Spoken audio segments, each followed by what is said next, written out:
Warrior Cats, Dawn of the Clans, Thunder Rising by Erin Hunter, Prologue.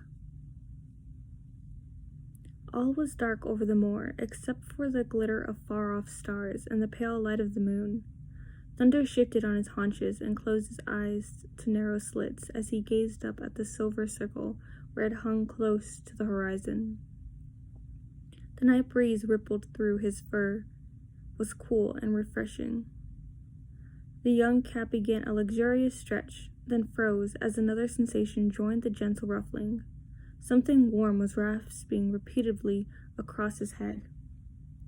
Thunder turned his head and saw his mother, Storm, licking his ears as she used to when he was a tiny kit, back when she would soothe him to sleep against her soft belly.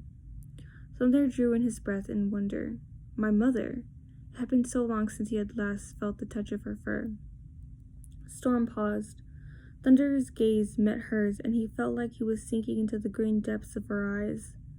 Reaching out with one paw, his mother drew him close to her, and he felt the comforting beat of her heart. Thunder's mind whirled with the strangeness of this meeting, yet at the same time he realized how familiar it felt. In the waking world, he had never been able to remember his mother, but now he recognized every marking on her fur. Even the faint scent of her breath was known to him, reviving memories of the dark, echoing two-legged den where he had been born. Seeing Storm again reminded Thunder of the she-cat who had taken care of him when Greywing brought him to the moor. Hawk Soup is kind to me. Her tenderness had never failed, yet the feeling of love and comfort was much more powerful coming from his own mother. A purr rose in his throat. Tell me the story again, he begged, even though he wasn't sure which story he meant or where the urge to hear it was coming from. Storm settled herself more comfortably around him, one paw protectively over his shoulders. Briefly, she hesitated, gazing past Thunder as if she could see into some immeasurable distance. I first met your father in the forest, she murmured, the words awakening a familiar echo in Thunder's mind. In the sheltered hollow where he lived, he was stretched out in front of a clump of brambles. Our eyes met, and then we just knew. I could sense the love in him. Thunder's pelt prickled with confusion, as if ants were crawling through it. Why are things so different now, he asked.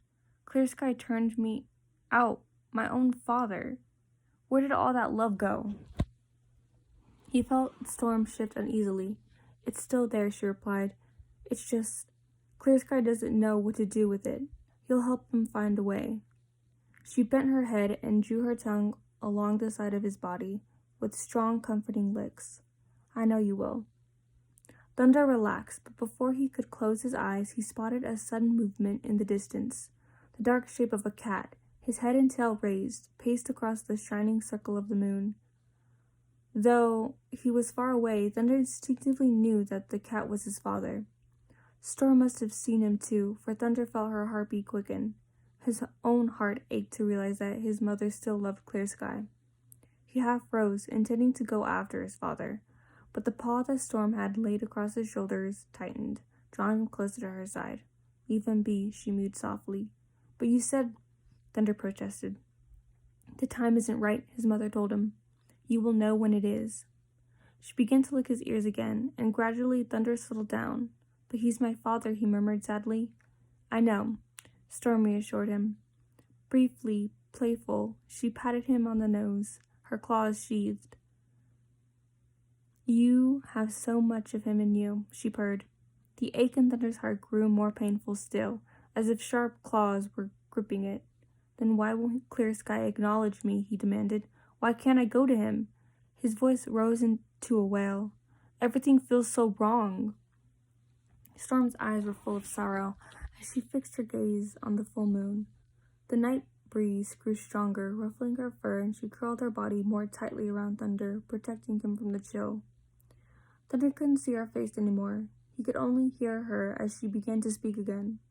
We will make things right, she murmured, her voice trickling through him like warm honey in his veins. When the time comes, I know you will.